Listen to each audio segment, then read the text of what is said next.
pense que c'est un très très beau média. En même temps, je suis un peu né dedans. J'aurais du mal à dire le contraire, mais sincèrement, je pense que c'est un très beau média. C'est le média le plus humain.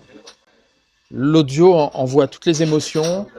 Elle élimine beaucoup de censure, beaucoup d'autocensure, parce qu'on parle assez librement en fait. Donc vraiment, je trouve ce média très intéressant. On a besoin d'oser lâcher notre créativité. On connaît trop la technique de ce média. On la connaît trop, il faut qu'on l'oublie un petit peu.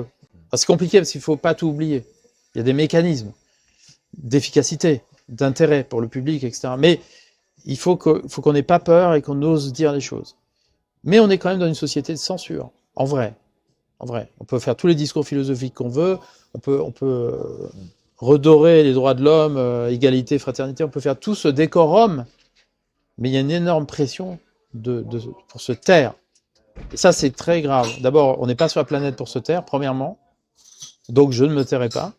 Et deuxièmement, c'est anti-vie. Et ça laisse la place à ceux qui détruisent, en vérité. Parce que, alors eux, ils n'ont pas de problème juridique à parler, hein, il n'y a pas de problème, à menacer, à tout faire, il n'y a pas de problème.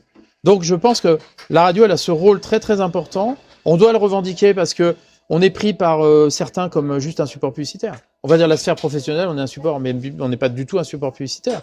On est un vrai espace de lien entre les gens, d'expression.